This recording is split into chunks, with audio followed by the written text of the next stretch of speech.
ओम ज्ञानतिमिरान्धस्य ज्ञानञ्जनशलाकया चक्षुरुन्मिलितमेन तस्मै श्रीगुरुवे नमः। श्रीचैतन्यमनोभीष्टं स्थापितं येन भूतले स्वयं रूपकदा मह्यं ददाति स्वपदान्तिकं वन्देऽहं श्रीगुरुं श्रीयुतपदकमलं श्रीगुरून् श्रीरूपं साग्रजातं सगणरघुनाथान्वितं तं सजीवं साद्वैतं सावधूतं परिजनसहितं कृष्णचैतन्यदेवं श्री राधाकृष्ण पादान सागरलिता श्री विशाखानप्रताश्च नारायणं नमस्कृत्यं नरं चैव नरोत्तमं देवीं सरस्वतीं व्यासं ततो जयमुदीरयेत्।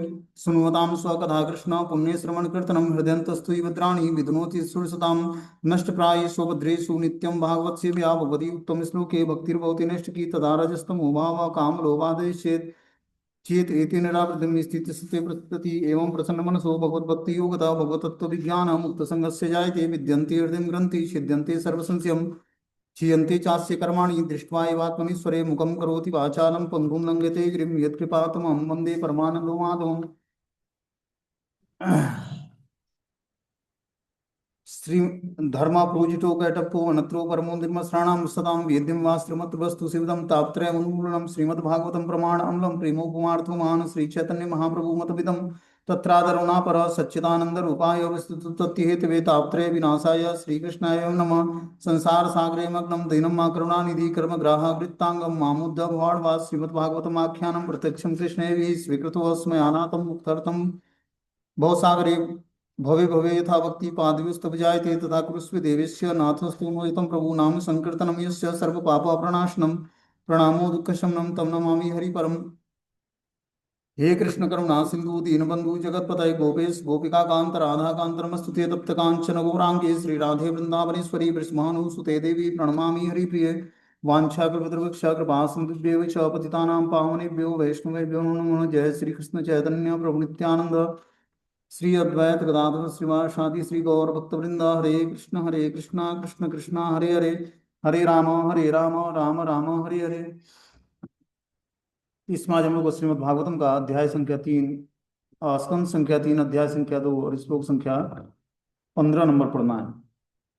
बोलते हैं स्वशांत रूपे स्वतरे स्वरूपे रंभ घ माने स्व अनुकंपतात्मा परावरेशा महदस्य युक्तो हाजो अपि जातो भगवान यथा अग्नि है। आध्यात्मिक तथा भौतिक सृष्टि के सर्वदयालु नियंता भगवान अजन्मा है, किंतु जब उनके शांत भक्तों तथा भौतिक गुणों वाले व्यक्तियों के बीच संघर्ष होता है तो वे महत तत्व के साथ उसी तरह जन्म लेते हैं जिस तरह अग्नि उत्पन्न होती है। यहाँ तक हम लोग पढ़ लिए थे। अब आगे जो है 16वां श्लोक हम लोग को पढ़ना है।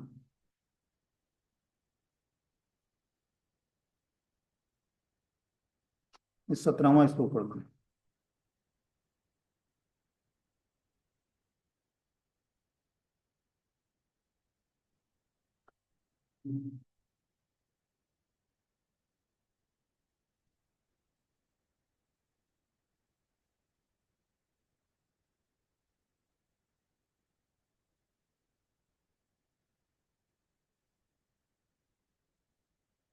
18वां श्लोक है। आज 18वां श्लोक शुरू करेंगे, कल तक 17 नंबर तक 9 पढ़े थे। बोलते हैं को वा अमुष्या गृह सरोज रेणु विस्मृत मिसित पुमान बीजिग्र यो विस्फुट ब्रुट बिटप बिटपेन भूमे भारे कृतान्ते तिरस चकारम। बोलते हैं भला ऐसा कौन होगा जो उनके चरण कमलों की धूलि को एक बार भी सूंघकर उसे कभी भुला सके। भगवान श्री कृष्ण ने अपने भुवों की पत्तियों को विस्तृत करके उन लोगों पर मृत्यु जैसा प्रहार किया जो पृथ्वी पर भार बने हुए थे। तो भगवान जो है अपनी भ्रिकुटी के टेढ़े करने मात्र से क्या करते हैं, पृथ्वी के भार को समाप्त कर देते हैं।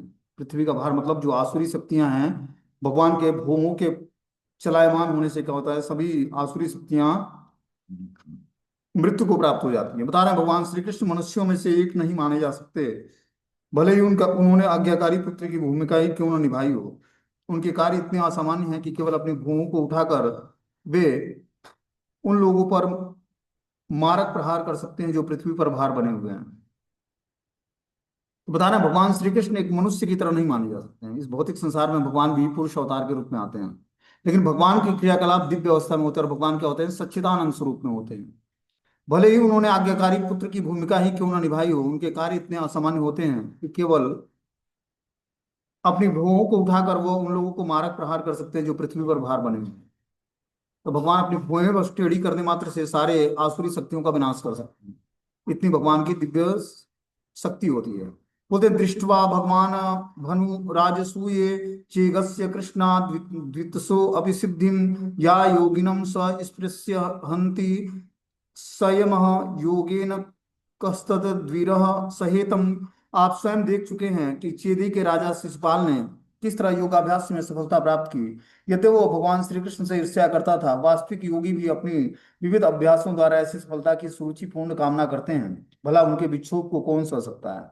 हम लोग देखे कल की क्लास में बताया गया कि जो है चीदी नरेश जो शिशुपाल था वो क्या करता है, भगवान को जन्म से ही जब वो तोतली बोली बोलता था तभी से भगवान कृष्ण को गाली देता था। ठीक है ना। तो भगवान को गाली तो देता था, लेकिन क्या हुआ अंत में जब भगवान ने उसको 100 गलतियों को माफ किया, उसकी माता के को वचन दिया था कि मैं इसके 100 गलतियों को माफ करूंगा, लेकिन 100 से ज्यादा गलती करेगा तो मैं इसको इसका वध कर दूंगा। तो राजसूय यज्ञ में भगवान श्री कृष्ण को अग्र पूजा के लिए निमंत्रित किया गया। अब उस ये क्या किया, भगवान को गाली देना शुरू किया कि ये तो यादव है, इसको कैसे अग्र पूजा में बैठाया जा सकता है, और भी बहुत सारे उल्टी सीधे बातें करने लगा भगवान के बारे में। तो भगवान ने 100 गलतियों तक को इसको माफ किया, और फिर जब 100 से ज्यादा गलती किया तो भगवान ने अपना सुदर्शन उठाया और इसका गला काट दिया। तो उन्होंने देखा कि इसके हृदय आत्मा निकलती है शरीर से और भगवान के शरीर में विलीन हो जाती है। जो बड़े बड़े योगी भी, सिद्ध योगी भी उस स्थिति को प्राप्त करने के लिए हजारों वर्षों तक तपस्याएं करते हैं और भगवान का ध्यान करते हैं, वो इसको बस यूं ही प्राप्त हो गया। और सारे लोग परेशान हैरान हो गए कि ऐसा कैसे हो गया कि जिस श्री कृष्ण को प्राप्त करने के लिए योगी बड़े बड़े योग साधना करके अष्टांग योग के नियमों का पालन करके ध्यान लगाते हैं और हजारों वर्षों तक तपस्याएं करते हैं, वो ये शिशुपाल यूं ही कैसे प्राप्त कर लिया कि भगवान ने सुदर्शन उठाया, चक्र से गला काटा और उसकी आत्मा निकली और भगवान में विलीन हो गई। बोलते हैं आप स्वयं देख चुके हैं कि शिशुपाल ने किस तरह योगाभ्यास में सफलता प्राप्त की, यदि वो भगवान श्री कृष्ण से ईर्ष्या करता था। लेकिन वास्तविक योगी भी अपने विविध अभ्यासों द्वारा ऐसी सफलता की सुरुचिपूर्ण कामना करते हैं। भला उनके विक्षोभ को कौन सह सकता है। तो जो वास्तविक योगी होते हैं अपने विविध अभ्यासों के द्वारा इस तरह की गति प्राप्त करने में रुचि रखते हैं, और लंबे समय तक अभ्यास करने के बाद भी जल्दी वो प्राप्त नहीं कर पाते हैं जो गति शिशुपाल को प्राप्त हुई। बोलते हैं भगवान श्री कृष्ण की आहितकी की कृपा का प्राकट्य महाराजा युधिष्ठिर की विराट सभा में हुआ। वे अपने शत्रु चेदी के राजा पर कृपालु थे, जो सदैव श्री भगवान का ईर्ष्यालु प्रतिद्वंदी बनने का प्रयास करता था। तो ये भगवान से द्वंद्व करता था, मतलब प्रतिद्वंद करने का मतलब है कि भगवान के समान स्थिति प्राप्त करना चाहता था। इसी तरह हम देखते हैं कि पौंड्रक एक नाम का वासुदेव हुआ, जो अपने को खुद नकली सुदर्शन चक्र धारण करके और अपने ही को वासुदेव बताता था कि मैं ही श्री कृष्ण वासुदेव नहीं है, मैं ही वास्तविक वासुदेव हूँ। अब भगवान उसका भी वध करके उसको मुक्ति प्रदान करते हैं। तो इस तरह से बहुत सारे अभी भगवान थे धराधाम पर, तब ऐसे बहुत सारे लोग अपने को वासुदेव बताते थे, कृष्ण बताते थे। और उसमें से ये भी एक प्रतिद्वंदी था शिशुपाल भी। तो ये भगवान का द्वारपाल था वैकुंठ में। यही जो है हिरण्यकशिपु और हिरण्याक्ष सतयुग में बना था। त्रेता युग में यही जो है रावण और कुंभकर्ण बने थे। और इस द्वापर युग में दंत वक्र और शिशुपाल, ये दो असुर प्रकट हुए।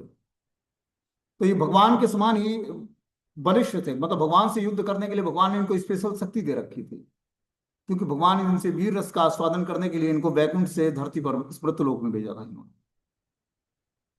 और ये भगवान के नित्य सिद्ध पार्षद था ये, इसलिए भगवान के शरीर में विलीन हो गया। तो युधिष्ठिर महाराज को आगे बताएंगे भगवान कि क्यों शिशुपाल को ऐसी गति प्राप्त हुई, आखिर उसने क्या कर्म किया था। ये शिशुपाल और दंतवक्र जो है वैकुंठ के द्वारपाल जय और विजय थे। चार कुमारों के श्राप से ये तीन जीवन इनको असुरों का मिला। बता रहे भगवान श्री कृष्ण की आहितकी की कृपा का प्राकट्य महाराज युधिष्ठिर की विराट सभा में हुआ। वे अपने शत्रु चेदी के राजा पर कृपालु थे, जो सदैव श्री भगवान की का ईर्ष्यालु प्रतिद्वंदी बनने का प्रयास करता था। चूंकि श्री भगवान का प्रामाणिक प्रतिनिधि बनना संभव नहीं है, अतः शिशुपाल भगवान श्री कृष्ण का अत्यधिक द्रोही था। देखो भगवान को प्राप्त करने के लिए दो रास्ते हैं।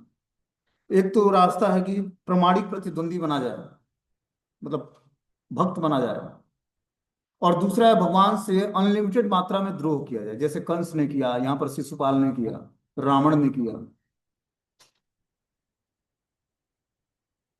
तो भगवान की अनुग्रह प्राप्त होती है।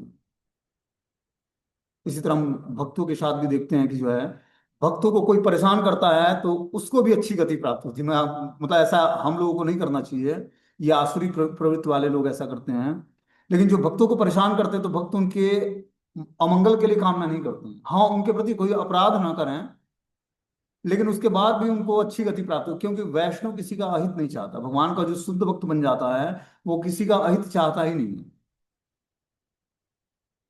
हम अनेक वैष्णव के चरित्र में देखेंगे, जैसे हरिदास ठाकुर थे, उनको 22 बाजारों में घसीटा गया और मारा गया वेद से। फिर भी वो कभी भी ये कामना नहीं किया कि, हमेशा यही कामना करते भगवान से कि हे प्रभु आप इनको सद्बुद्धि प्रदान करो, इनको पता नहीं कि ये कर क्या रहे हैं। अब सोचो ऐसी स्थिति कौन प्राप्त, यहाँ तो अगर जो कोई व्यक्ति थोड़ा सा गाली दे दे तो तुरंत उसके प्रति रिएक्ट करेगा व्यक्ति। चाहे ट्रैफिक में जा रहा है, कहीं गाड़ी किसी का टच हो जाए, भक्त हुए तो क्या होगा, निकल के गेट खोल के उसको दो चार झापड़ मार के गाली गलौजा करके उसको दो 400 500 रुपये 1000 रुपये लेंगे उससे। तब जाकर उसका जान छोड़ेंगे। मतलब ऐसा देखा है मैंने, भक्त लोग भी ऐसा करते हैं। समझ लो बात को।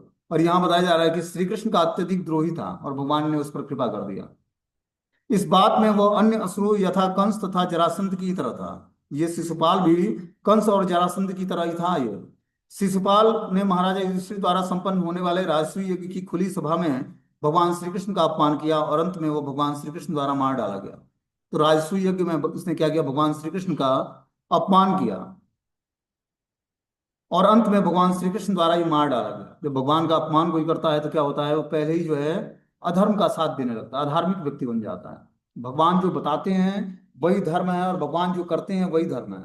इसलिए हमें कभी भी भगवान का अपमान करने का प्रयास नहीं करना चाहिए। जहाँ कृष्ण का अपमान हो रहा हो उसको सुनना भी हम लोगों के लिए अपराध है।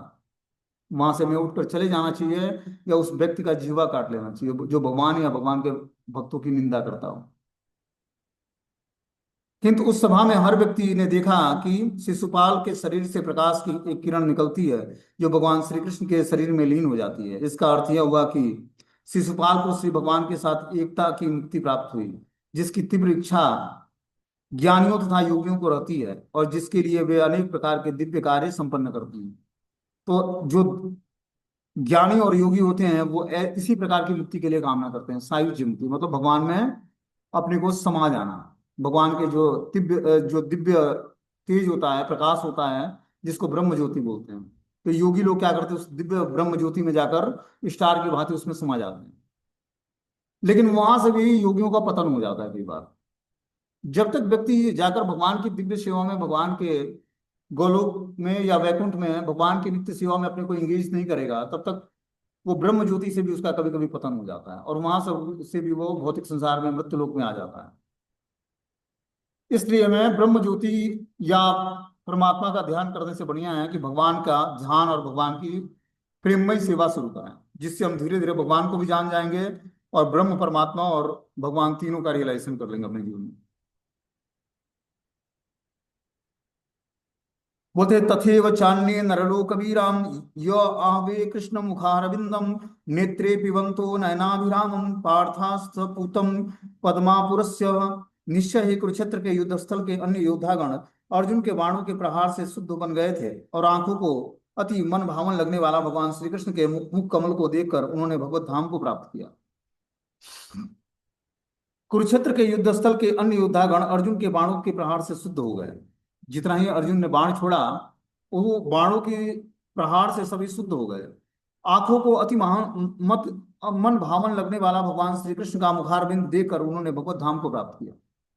अर्जुन के बाणों से वो शुद्ध हुए और मृत्यु को प्राप्त किए। भगवान श्री कृष्ण के सुंदर मुखारविंदों का दर्शन करके भगवत धाम की प्राप्ति कर ली। देखो कितना बड़ा सौभाग्य है कि भगवान मारे या रखें, दोनों में जीवात्मा का कल्याण है। इसीलिए भगवान की भक्ति को स्वीकार करना है कि अगर भगवान की भक्ति स्वीकार करके अगर हम कुछ गलत कार्य भी हमसे हो गया जाने अनजाने, तब भी भगवान हमें सदगति प्रदान करेंगे। बोलते हैं पूर्ण पुरुषोत्तम भगवान श्री कृष्ण इस जगत में दो उद्देश्यों से प्रकट होते हैं, श्रद्धावानों का उद्धार करने और दुष्टों का संहार करने। कर्मणेवाधिकारस्ते मां फलेषु। नहीं, क्या श्लोक है वो कि भगवान भक्तों का परित्राण करने के लिए और असुरों का संहार करने के लिए प्रकट होते। परित्राणाय साधूनाम विनाशाय च दुष्कृताम धर्म संस्थापनार्थाय संभवामि युगे युगे। कि भगवान श्रद्धावानों का उद्धार करने और दुष्टों का संहार करने और धर्म की स्थापना करने के लिए हर युग में प्रकट होते हैं। किंतु परम पूर्ण होने के कारण श्री भगवान के ये दो प्रकार के कार्य भले ही ऊपर से भिन्न लगें किंतु अंततः एक ही होती है। दो कार्य करते हैं भगवान, असुरों का संहार करते हैं और श्रद्धावान भक्तों का उद्धार करते हैं, कल्याण करते हैं। लेकिन दोनों में ही जीवात्मा का ही कल्याण होता है। बता रहे हैं कि श्री भगवान के दोनों प्रकार के कार्य भले ही ऊपर से भिन्न लगें किंतु अंततः एक ही होते हैं। शिशुपाल जैसे व्यक्ति को उसके द्वारा संहार किया जाना उतना ही शुभ है जितना कि श्रद्धावान की रक्षा करने के लिए किए जाने वाले कार्य।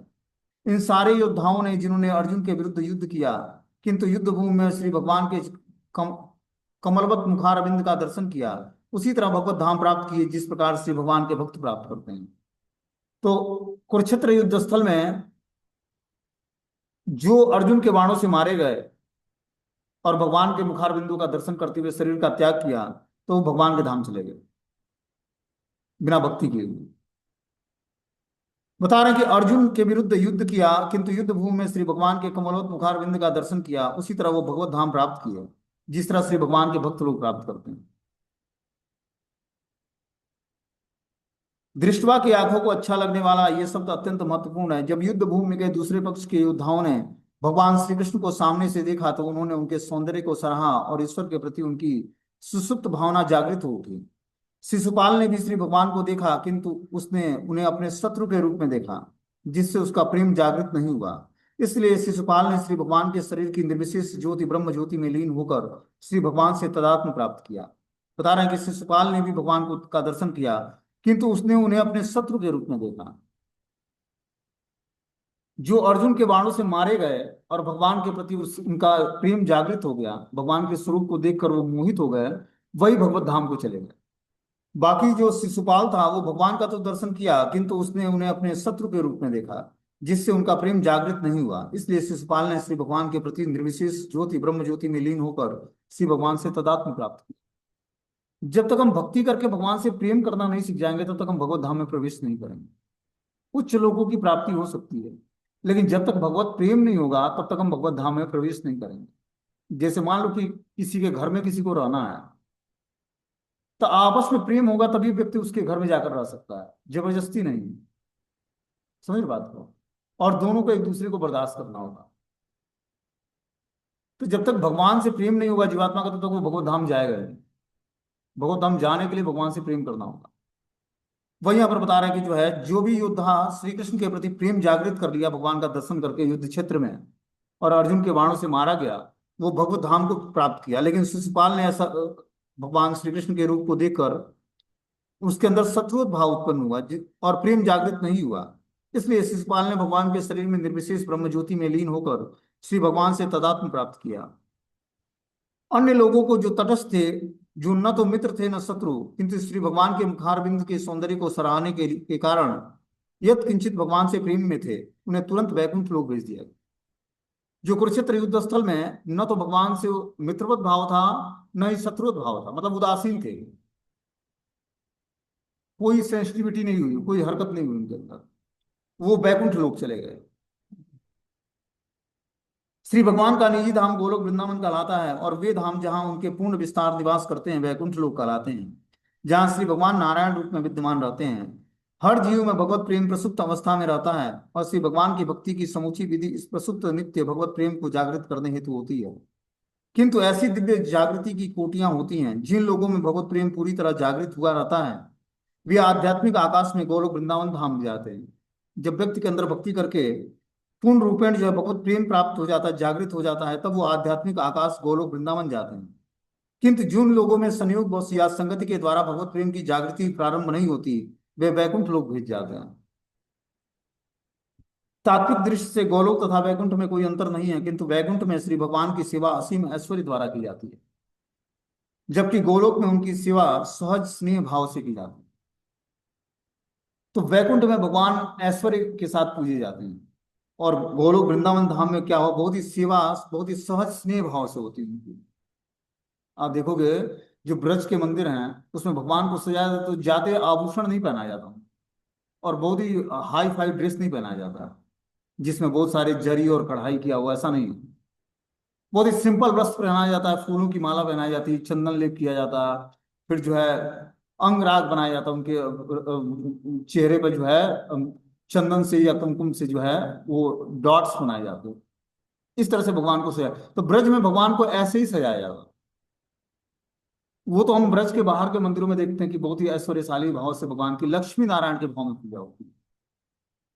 ब्रज भाव में तो पूजा जो ब्रज के मंदिरों में राधा रमण जी हैं, राधा दामोदर जी हैं, या राधा गोविंद देव जी हैं,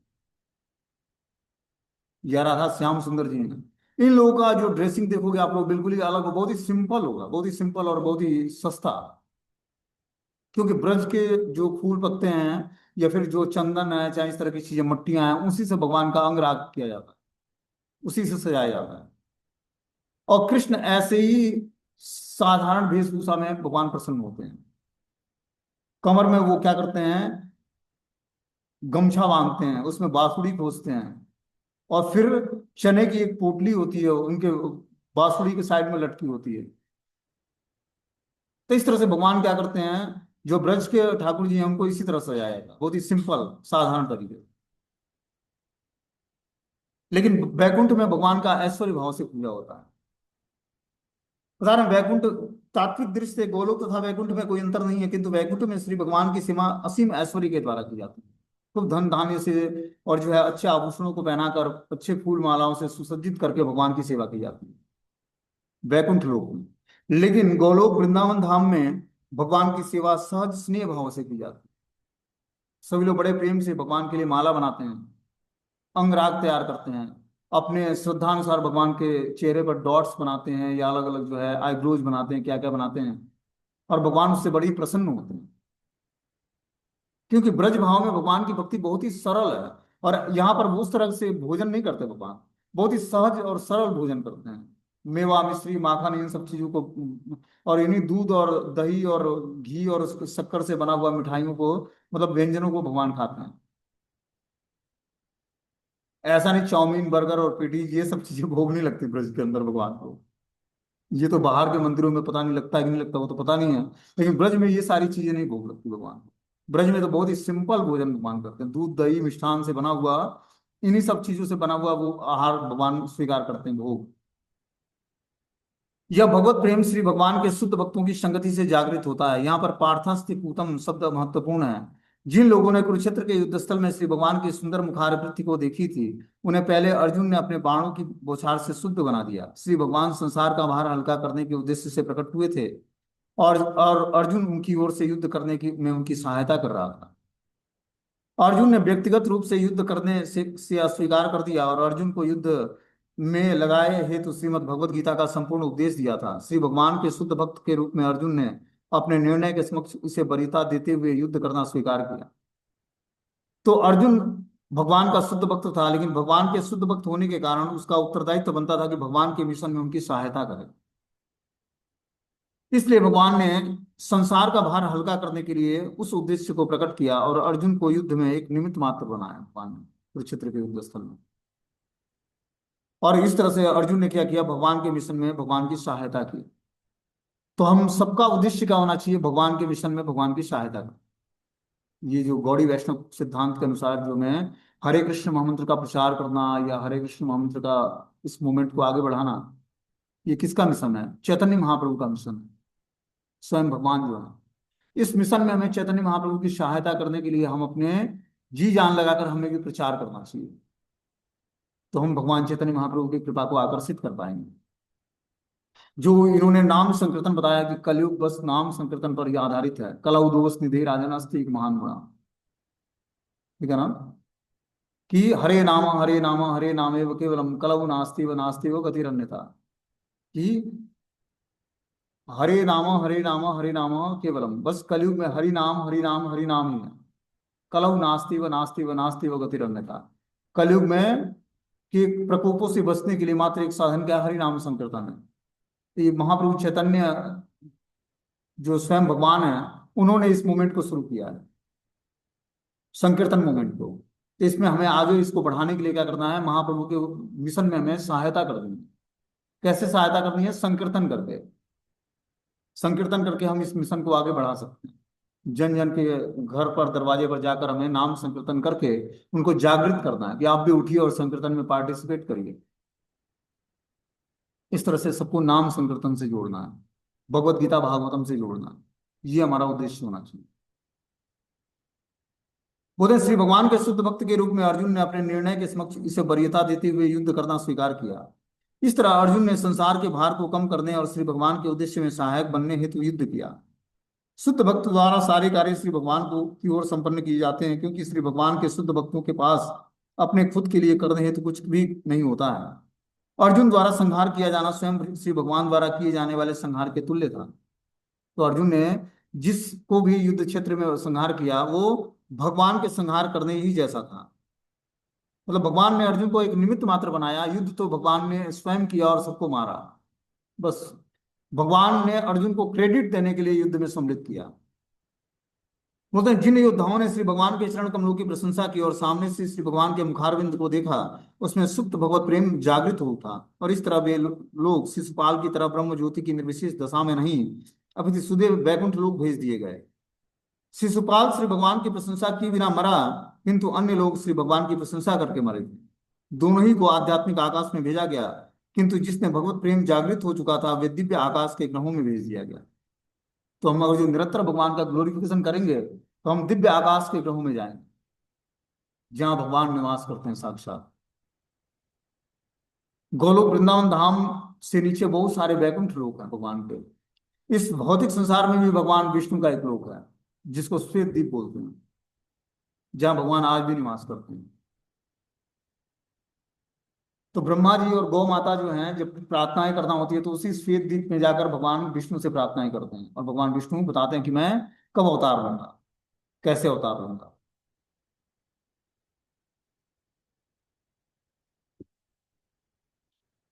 आगे से बता रहे हैं कि जो है भगवान श्री कृष्ण समस्त त्रय त्रयियों के स्वामी हैं और समस्त प्रकार के सौभाग्य की उपलब्धियों के द्वारा स्वतंत्र रूप से सर्वोच्च हैं। वे सृष्टि के नित्य लोकपालों द्वारा पूजित हैं, जो अपने करोड़ों मुकुटों द्वारा उनके पांवों का स्पर्श करके उन्हें पूजा की सात सामग्री अर्पित करते हैं। तो यहाँ बता रहे हैं कि भगवान श्री कृष्ण समस्त त्रयियों के स्वामी हैं और समस्त प्रकार की सौभाग्य की उपलब्धियों के द्वारा स्वतंत्र रूप से सर्वोच्च हैं। वे सृष्टि के नित्य लोकपालों द्वारा पूजित हैं। जो सृष्टि के लोकपाल हैं ब्रह्मा जी, उनके द्वारा श्री कृष्ण पूजित हैं और अपने करोड़ों मुकुटों के द्वारा उनके पांवों का स्पर्श करके उन्हें पूजा की सामग्री अर्पित करते हैं। जो ब्रह्मा जी हैं वो करोड़ों मुकुटों को धारण करते हैं। उनके अलग अलग सिर होते हैं, किसी में ब्रह्मा जी में किसी में तीन सिर होते हैं, कोई एक सिर वाले होते हैं, कोई करोड़ों करोड़ों सिर वाले होते हैं ब्रह्मा जी। और सभी क्या करते हैं भगवान के चरण कमलों में, जो करोड़ों मुकुटों को धारण करने वाले भगवान के चरण कमलों का स्पर्श करके और पूजा सामग्री से उनकी पूजा आराधना करते हैं। बोलते हैं भगवान श्री कृष्ण अत्यंत उदार और कृपालु हैं, जैसा कि ऊपर के श्लोकों में बताया गया है। फिर भी वे समस्त त्रयों के स्वामी हैं। वो तीनों लोगों, भौतिक प्रकृति, तीन गुणों और तीन पुरुषों, कारणों दशाई, गर्भोदशाई और क्षीरोदशाई विष्णु के स्वामी हैं। ब्रह्मांड अनंत हैं, इनमें से प्रत्येक ब्रह्मांड में ब्रह्मा, विष्णु और रुद्र के विभिन्न स्वरूप हैं। इनके अतिरिक्त शेष मूर्ति भी है जो समस्त ब्रह्मांडों को अपने फणों पर धारण करती है। भगवान श्री कृष्ण इन सबके स्वामी हैं। मनु अवतार के रूप में वे असंख्य ब्रह्मांडों में समस्त मनुओं के आदि स्रोत हैं। प्रत्येक ब्रह्मांड में 5,04,000 मनु प्रकट होते हैं। श्री भगवान तीन प्रधान शक्तियों, चित्त शक्ति, माया शक्ति और तटस्थ शक्ति के स्वामी हैं और वे खड़ ऐश्वर्य, धन, बल, यश, सौंदर्य, ज्ञान और वैराग्य के पूर्णतया स्वामी हैं। ऐसा अन्य कोई नहीं जो भोग की किसी बात में उनसे बढ़कर हो, और उनसे बड़ा कोई ना तो है ना कोई होगा। कोई उनके तुल्य या उनसे बढ़कर भी नहीं है। हर व्यक्ति चाहे वह जो भी हो और जहां भी हो, उनका एक ही कर्तव्य है कि पूरी तरह भगवान की शरण ग्रहण करे। अतएव यह आश्चर्यजनक नहीं है कि सारे लोकपाल उनके शरणागत बनकर उन्हें पूजा की सारी सामग्री अर्पित करते हैं। बता रहे हैं कि यहाँ पर कि भगवान श्री कृष्ण अत्यंत उदार और कृपालु हैं, जैसा कि ऊपर के श्लोक में बताया गया है कि क्योंकि भगवान के अंदर दिव्य गुण होती है उदारता और कृपालुता का, जिसके कारण भगवान सब जीवों पर कृपा करते हैं। फिर भी वे समस्त त्रयों के स्वामी हैं। वे तीनों लोकों में भौतिक प्रकृति के तीन गुणों और तीन पुरुषों के भी स्वामी हैं। ब्रह्मांड अनंत हैं, इसमें से प्रत्येक ब्रह्मांड में ब्रह्मा, विष्णु और रुद्र के विभिन्न अवतार हैं, विभिन्न स्वरूप हैं।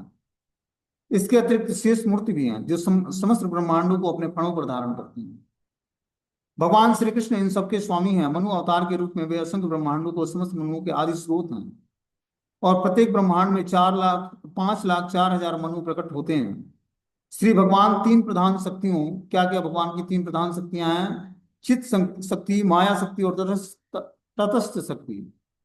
चित शक्ति स्वयं श्रीमती राधा रानी है, माया शक्ति माता दुर्गा है, और तटस्थ शक्तियां हम जीवात्मा हैं। इस तरह से भगवान इस तीन शक्तियों को धारण करते हैं। और खड ऐश्वर्य, तो भगवान के अंदर छह ऐश्वर्य इनफाइनाइट मात्रा में है। क्या ऐश्वर्य है? धन, बल, यश, सौंदर्य, ज्ञान और वैराग्य। इन सबके पूर्ण स्वामी हैं। ऐसा अन्य कोई नहीं जो भोग की किसी बात में उनसे बढ़कर हो या उनसे बड़ा हो। कोई न तो उनके तुल्य है, ना उनसे बढ़कर है। हर व्यक्ति चाहे वह जो भी है, जहां भी हो, उसका यह कर्तव्य है कि पूरी तरह भगवान की शरण ग्रहण करें। तो हम सब जीवात्माओं का धर्म क्या है कि हम पूरी तरह भगवान के शरण ग्रहण करें। अतएव यह आश्चर्यजनक नहीं है कि सारे लोकपाल उनके शरणागत बनकर उन्हें पूजा की सारी वस्तुएं अर्पित करते हैं। जितने भी सृष्टि के मैनेजमेंट देखने वाले लोकपाल हैं, सब भगवान के चरणों में आकर माथा निभाते हैं और क्या करते हैं? पूजा की समस्त सामग्रियां भगवान को भेंट करते हैं और इस तरह से भगवान को ग्लोरीफाई करते हैं। बोलते हैं ततस्य क्रैर्यम अलम भृतान्यो विग्लाप्य तज्य यदुग्रस्यनीनम तिष्ठन्त निष्णम परमेष्ठिधीस्य न बोधय देव निराध इति। अतएव हे विदुर, क्या उनके सेवकगण हम लोगों को यह बात पीड़ा नहीं पहुंचती जब हम स्मरण करते हैं कि वे भगवान श्री कृष्ण राज सिंहासन पर आसीन राजा उग्रसेन के समक्ष खड़े होकर हे प्रभु आपको विनीत हो कि यह कहते हुए सारे स्पष्टीकरण प्रस्तुत करते हैं। बता रहे हैं कि अतः हे विदुर, क्या उनके सेवक गण हम लोगों को यह बात पीड़ा नहीं पहुंचती कि हम लोग जो सेवक गण हैं वो इस जो यह बात है कि जब हम स्मरण करते हैं कि वे भगवान श्री कृष्ण राज सिंहासन पर आसीन राजा उग्रसेन के समक्ष खड़े होकर क्या बोलते हैं? हे प्रभु आपको विदित है कि यह कहते हुए सारे स्पष्टीकरण प्रस्तुत करते हैं कि मथुरा में जो राज सिंहासन पर आसीन राजा उग्रसेन थे उनके समक्ष भगवान श्री कृष्ण प्रकट होते हैं और स्पष्टीकरण प्रस्तुत करते थे। बोलते हैं अपने तथाकथित गुरुजनों यथा अपने पिता पितामह ज्येष्ठ भाई के समक्ष श्री कृष्ण का भद्र व्यवहार, अपनी तथाकथित पत्नियों मित्रों और समवयस्कों के साथ मिलनसार आचरण, अपनी माता यशोदा के समक्ष शिशु के रूप में उनका व्यवहार, अपनी तरुण सखियों के प्रति उनका नटखट व्यवहार उद्धव जैसे शुद्ध भक्त को मोहित नहीं कर सकता था। अन्य लोग जो कि भक्त नहीं है, मनुष्य जैसा आचरण करने वाले श्री भगवान के ऐसे व्यवहार से मोहित हो उठते थे। तो भगवान जब इस धराधाम पर थे पुरुष अवतार के रूप में, पुरुष रूप में, तो अपने श्रेष्ठ पितामह पिता ज्येष्ठ भाई के सामने भगवान श्री कृष्ण का भद्र व्यवहार था। और उग्रसेन राजा थे मथुरा के, उनके सामने जब भगवान कृष्ण जाते बहुत ही उचित व्यवहार करते, जिस तरह एक राज्य के नागरिक को राजा के सामने व्यवहार करना चाहिए, ऐसा व्यवहार भगवान कृष्ण करते। बोलते हैं अपने पितामह पिता ज्येष्ठ भ्राता और बड़े बुजुर्गों के सामने भगवान श्री कृष्ण बहुत ही भद्र व्यवहार करते, अपनी पत्नियों मित्रों तथा समवयस्कों के साथ मिलनसार आचरण करते, अपनी माता यशोदा के समक्ष शिशु के रूप में उनका व्यवहार था, अपनी तरुण सखियों के प्रति उनका नटखट व्यवहार था। उद्धव जैसे शुद्ध भक्त इन सब लक्षणों को देखकर मोहित नहीं होते। अन्य लोग जो कि भक्त नहीं है, मनुष्य जैसा आचरण करने वाले श्री भगवान के ऐसे व्यवहार से मोहित उठते। श्री भगवान ने स्वयं भगवत गीता में ऐसे मोह की व्याख्या निम्न प्रकार से की है। तो जो व्यक्ति भगवान का भक्त नहीं है वो भगवान की इन आचरणों को देखकर मोहित हो जाता भगवान से, उनको भगवान मानने की उसके अंदर भावना ही प्रकट नहीं होती। बोलते हैं श्री भगवान ने स्वयं भगवत गीता में बोला है 9वें अध्याय के 11वें श्लोक में कि अजानन्ति मान मूढ़ा मानुषी तनुमाश्रितम परम भाव मजानंतो मम भूत महेश्वर। अल्पज्ञ व्यक्ति भगवान श्री कृष्ण के इस पद उच्च पद को कि हर वस्तु के स्वामी हैं न जानते हुए श्री भगवान को कम महत्व बताते हैं। भगवान के उच्च पद को न जानते हुए जो अल्प ज्ञानी व्यक्ति हैं वो भगवान को महत्व नहीं देते हैं।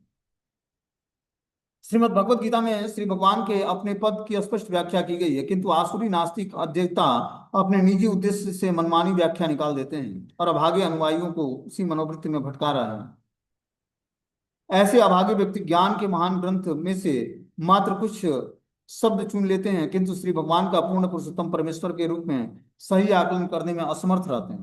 तो जो इस प्रकार का व्यक्ति है, जो क्या है, अभागे व्यक्ति हैं, जो मतलब आसुरी नास्तिक और अध्येता हैं, जो निजी उद्देश्य के लिए मनमानी व्याख्या निकालते हैं, वो भगवान के अस्तित्व को स्वीकार नहीं करते हैं और इस तरह से श्री भगवान को पूर्ण पुरुषोत्तम भगवान के रूप में उनका आकलन करने में वो असमर्थ होते हैं।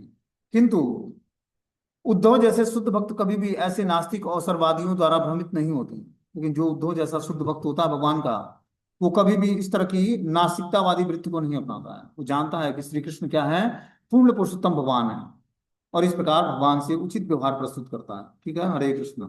अब 23वां श्लोक है, उसको हम लोग कल के क्लास में सुनेंगे। मीटिंग क्लोज हो जाएगा। नेक्स्ट